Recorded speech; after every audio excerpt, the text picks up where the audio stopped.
Grocery stores have been placing milk and eggs at the very back of the building for so long that most people assume it's simply how grocery stores have always worked. An accident of layout nobody bothers questioning. It isn't an accident. Milk and eggs are what retail planners call destination items, products nearly every customer needs badly enough that they'll walk the entire length of the store to get them regardless of where they're placed, because the retailer already knows you're coming for that item no matter what. The smartest possible location for it isn't near the door.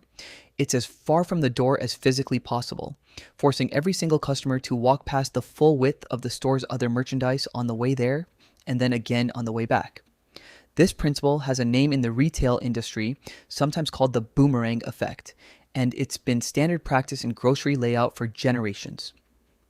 Somewhere along the way, clothing retailers looked at that same principle and applied it to something that has nothing to do with food at all: the fitting room.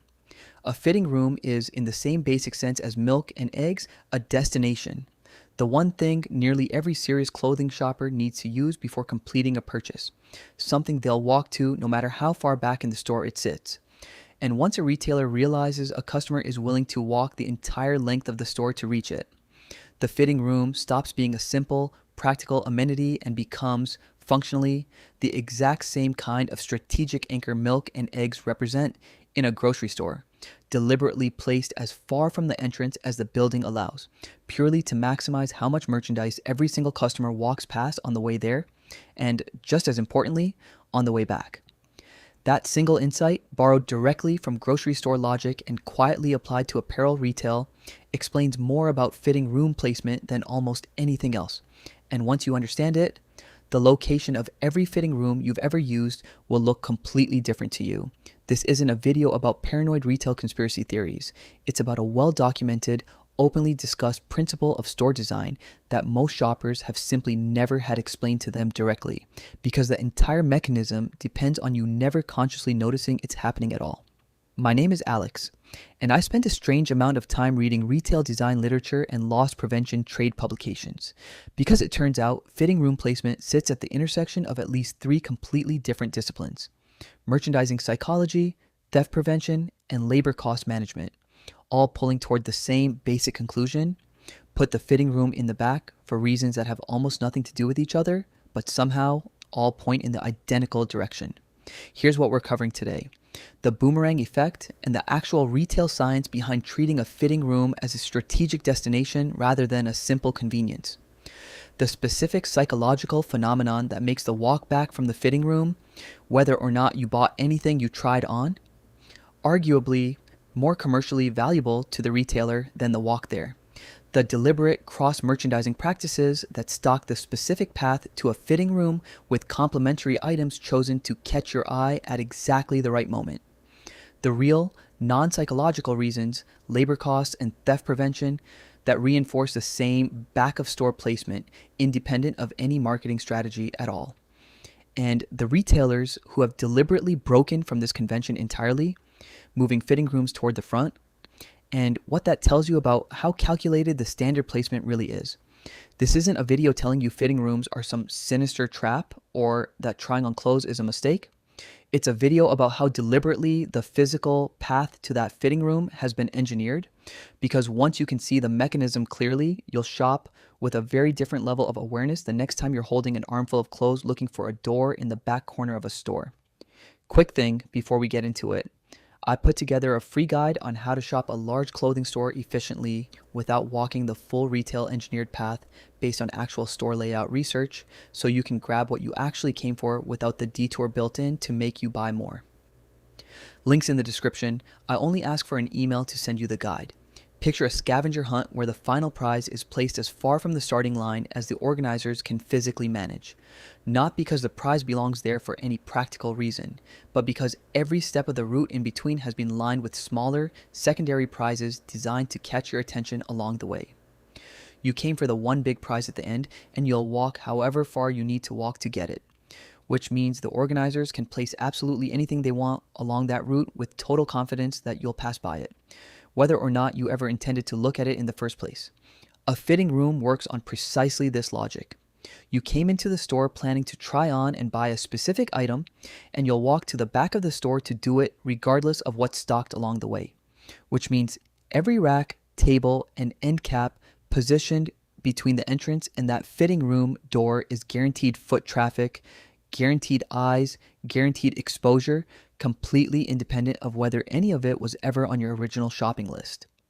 Let's talk about the boomerang effect in more detail, because it's worth understanding as a formal retail design principle rather than just an intuitive metaphor. Grocery retail research has documented for decades that placing frequently needed staple items at the physical extremes of a store, rather than clustering them conveniently near the entrance, measurably increases the total number of other products a shopper is exposed to, and correspondingly, the total number of unplanned items added to a cart during a single trip. The principle works because it exploits something retailers can predict with near certainty. Human behavior around genuinely necessary purchases is remarkably inelastic to inconvenience. A customer who needs milk will walk to the back of the store for milk regardless of how far that walk is, meaning the inconvenience itself carries essentially zero risk of losing the sale while carrying enormous potential upside in additional exposure along the route. Clothing retailers adapting this exact logic for fitting rooms are making the identical calculation. A shopper who has already selected several items to try on is, for all practical purposes, just as committed to reaching that fitting room as a grocery shopper is committed to reaching the dairy case,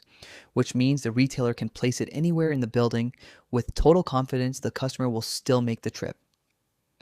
Now let's talk about something that happens on the walk back from the fitting room, because this is arguably the more commercially significant half of the entire journey. And it's rarely discussed, even though the underlying mechanism is well understood in retail psychology circles. When you walk from the entrance to the fitting room, you're moving with a specific mental focus, holding items, scanning for the door, generally in a goal-directed, somewhat narrow attentional state. When you walk back, whether you're carrying items you've decided to purchase or empty-handed after deciding nothing worked, your mental state has shifted considerably. The specific task that occupied your attention on the way in, finding the fitting room, is now complete, freeing up a meaningful amount of cognitive bandwidth that was previously locked into that single goal. Retail behavior researchers have noted that shoppers in this post-task state are measurably more receptive to noticing and considering additional items than they were during the initial goal-focused walk-in, meaning the exact same merchandise lining that return path gets a second exposure, but this time to a shopper whose attention is considerably more available to actually register it. This is compounded by a related psychological phenomenon sometimes discussed in behavioral research as decision momentum. The finding that having just made a series of concrete decisions, in this case deciding which items fit and looked good enough to keep and which didn't, can measurably increase the likelihood of making another quick, low-effort decision immediately afterward, almost as though the mental machinery involved in decision-making stays activated and primed for a brief window after use, rather than shutting back down instantly. A shopper walking out of a fitting room having just decided definitively yes to this shirt, no to that one, is, according to this research, in a measurably more decisive,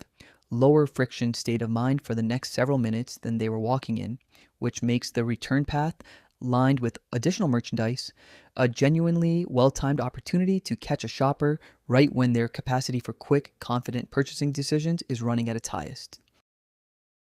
Let's talk about cross-merchandising along the specific path to a fitting room, because this isn't a passive byproduct of where racks happen to sit. It's an active, deliberate merchandising strategy retailers plan around. Clothing retailers frequently stock the specific route toward the fitting rooms with complementary items chosen to pair naturally with whatever a shopper is likely already carrying, scarves and jewelry positioned near a path running through the women's section, belts and ties positioned along a comparable path in menswear, items chosen because they function as easy, low commitment additions to a purchase a shopper has essentially already mentally committed to making. This kind of complementary placement is standard practice across visual merchandising, but its concentration along the fitting room path specifically reflects the same boomerang logic covered earlier. This is guaranteed high traffic real estate, walked past by nearly every serious shopper in the store regardless of what section they originally came in for, which makes it some of the most valuable physical shelf space in the entire building for precisely the kind of small, complementary add-on items that pad an average transaction without requiring the shopper to make any major additional decision. Now, Let's talk about the reasons this back of store placement exists that have nothing to do with psychology or merchandising at all, because it would be incomplete to present fitting room location as purely a manipulation strategy without acknowledging the genuine operational logic, reinforcing the same decision from a completely different direction. Fitting rooms require staffing, someone to count items going in and coming out for loss prevention purposes, someone to periodically clear and restock rejected items left in the rooms, someone to unlock rooms and manage the flow of customers during busy periods. Retail labor economics generally favor concentrating this kind of specialized staffing near other back-of-store functions, stock rooms, receiving areas, and management offices rather than positioning it near the front entrance where staffing needs are different. Focus more on greeting and loss prevention at the door rather than the specific inventory tracking tasks fitting room staff handle. Placing fitting rooms near the stock room also shortens the physical distance staff need to travel to restock rejected items back onto the sales floor, a genuine efficiency consideration that has nothing to do with maximizing shopper exposure to merchandise and everything to do with straightforward labor cost management. Loss prevention specifically deserves its own discussion because fitting rooms represent a uniquely vulnerable point in a store's theft prevention strategy, and their placement and design reflect this directly. A fitting room is, by definition, a private space where a shopper is temporarily out of direct staff sightline, which retail security research has consistently identified as a significant theft risk, whether through concealment of merchandise on a person's body, tag switching, or simple failure to return all items taken in. Placing fitting rooms at the back of the store near other staff-monitored areas and requiring a staff member to count items in and out are standard loss prevention practices built to mitigate this risk, and retail security consultants have written extensively about fitting room design, item limits per visit, single entry, single exit layouts, strategically placed mirrors and sightlines as one of the more carefully engineered anti-theft zones in an entire store, a genuine security concern operating completely independently of, but reinforcing the same conclusion as, the merchandising logic covered earlier. The interior of the fitting room itself deserves attention here too, because the psychology doesn't stop at the door, it continues inside a space built to influence how you feel about the clothes you're trying on. Retail design research and reporting on store fixtures have documented that fitting room lighting is frequently chosen for its flattering effect on skin tone, using warmer color temperatures and diffused, shadow-reducing angles rather than the harsher, more clinical lighting used elsewhere in a store for accurate color and texture inspection of merchandise on the shelf. Mirror selection and angle placement have similarly been the subject of industry discussion and, at times, public criticism, with certain retailers facing direct customer complaints and media coverage over mirrors reportedly angled or curved in ways that create a subtly slimming visual effect. A practice that, when identified, tends to generate significant backlash precisely because it feels like a step beyond ordinary ambiance into active visual distortion. The underlying logic connects directly to the same purchase decision moment covered earlier. A shopper who feels genuinely good looking at their reflection in that specific mirror under that specific lighting is more likely to complete the purchase decision positively, meaning the fitting room's interior design isn't neutral background either. It's the final, most concentrated point of influence in the entire path, arriving right before the actual yes or no decision gets made. Some retailers, particularly in the higher end of the market, layer an additional human element onto this entire system, a fitting room attendant whose job extends well beyond simply counting items in and out for loss prevention. In many department stores and higher-end boutiques, an attendant will proactively bring additional sizes, colors, or complementary items to a customer already inside a fitting room, based on what that customer originally selected, without the customer needing to get dressed and walk back onto the floor themselves. This service is genuinely convenient, and many customers value it directly, but it also functions as an extension of the cross-merchandising strategy covered earlier,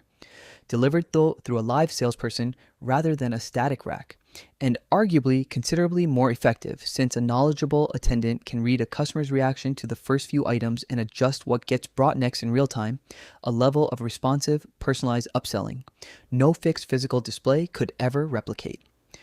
Department store sales training materials that have surfaced in industry discussion over the years have described this practice explicitly as a core technique for increasing units per transaction, treating the fitting room not as a single purchase decision point, but as an extended, staff-assisted selling opportunity that continues well past the moment a customer first walked through that back of store door. Let me walk through a concrete scenario, because seeing how the full mechanism plays out for an actual shopper clarifies it considerably better than discussing the pieces separately. A woman we'll call Bianca walks into a mid-sized clothing store with a specific goal, trying on a pair of jeans she saw advertised online. The fitting rooms sit at the very back corner of the store, past the entire women's apparel section. On her walk there, she passes a table of scarves positioned directly along her route, picks one up out of casual curiosity, and adds it to the items she's carrying without any real deliberation. She tries on the jeans, decides to buy them, and on her walk back toward the registers near the front, passes the same merchandise from a different angle, now in a considerably more decisive, momentum-driven state of mind after having just made several concrete decisions in the fitting room. A display of simple, low-priced jewelry near the checkout counter catches her attention in a way it likely wouldn't have on her way in, and she adds a bracelet to her purchase at the register almost without conscious deliberation. Bianca walked in for one specific item and left having bought 3, and at no point in the entire trip did any single decision feel forced, pressured, or even particularly notable. Each addition felt like a small, independent choice made in the moment, with no obvious connection to the specific route the store's layout had guided her along the entire time. Now, compare that to a different shopper, a man we'll call Felix, who has developed a specific, deliberate strategy for this kind of trip. Before entering a store, Felix checks the retailer's app or website to confirm the specific item he wants is in stock in his size, and walks directly to that section, grabbing only the item he came for. When he does need to use a fitting room, he makes a conscious point of walking the most direct route available rather than following whatever path the store's layout naturally suggests. Sometimes cutting diagonally across a section rather than following the main aisle loop, most stores are designed to funnel customers through. He's noticed, comparing his own receipts over time, that trips where he deliberately minimizes his time and path length inside a store consistently result in him buying close to exactly what he came in for, while trips where he browses more casually on the way to or from a fitting room reliably result in additional unplanned purchases, a pattern he attributes directly to how much merchandise he's physically exposed to along whatever route he happens to take, rather than to any real difference in what he needed that day. There's a third perspective worth adding, from someone who worked on the operational side of retail store design rather than as either type of shopper. A woman we'll call Renata spent several years as a loss prevention and store planning consultant for a mid-sized apparel chain, and she's discussed candidly in a professional interview after transitioning to a different industry how explicitly fitting room placement decisions balance multiple, sometimes competing priorities within her company. She described sitting in planning meetings where the merchandising team advocated for fitting room placement based on projected foot traffic and cross-merchandising exposure, using detailed heat map data from existing stores showing which specific paths customers took and which secondary items got picked up along particular routes,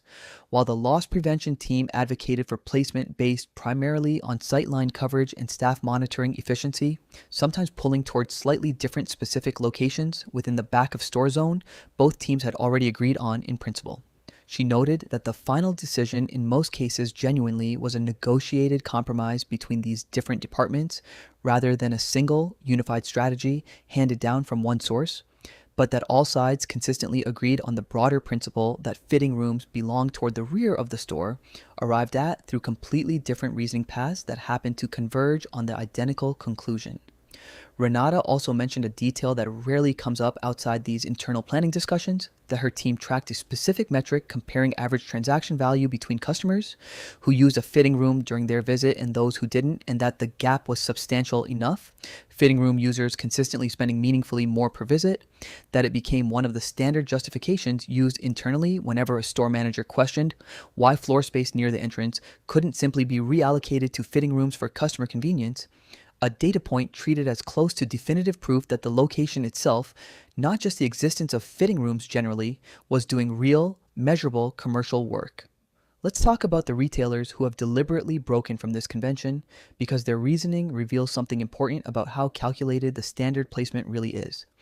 A number of smaller boutique retailers and several newer digitally native brands opening physical locations in recent years have deliberately placed fitting rooms near the front of the store or even immediately adjacent to the entrance, explicitly marketing this choice as a customer-friendly convenience, reducing the friction and walking distance for a shopper who wants a fast, efficient try-on experience without navigating an entire store first.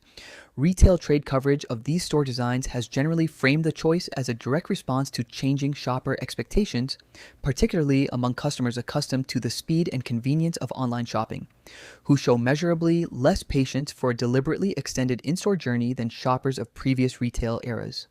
The existence of this counter-trend and the fact that retailers pursuing it explicitly cite customer convenience and reduced friction as the reason functions as a kind of unintentional confirmation of everything covered earlier.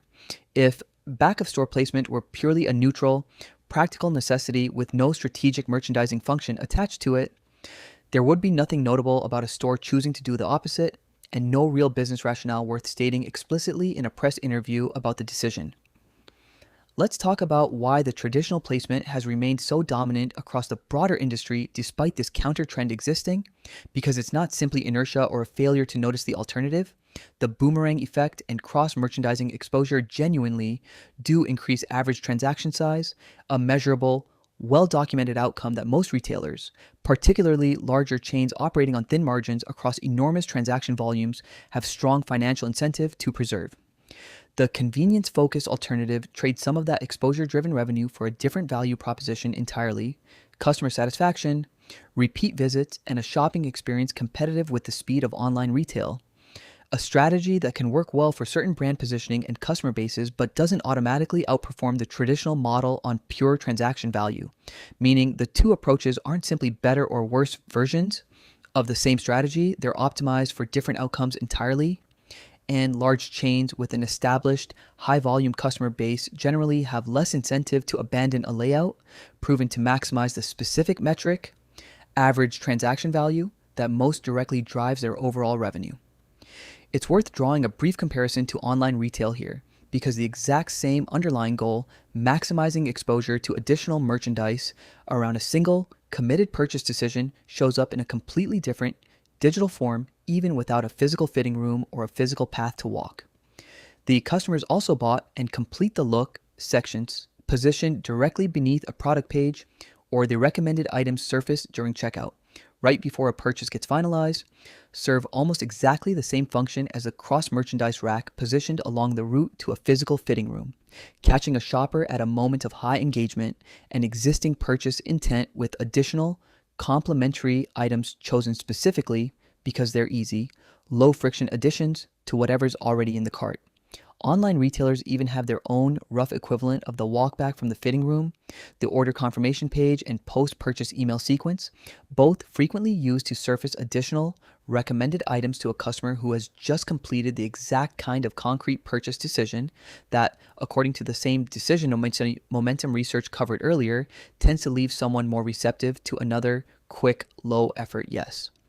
The specific mechanism looks different. No physical walk, no literal back-of-store placement, but the underlying strategic logic: catch the shopper immediately around their moment of highest commitment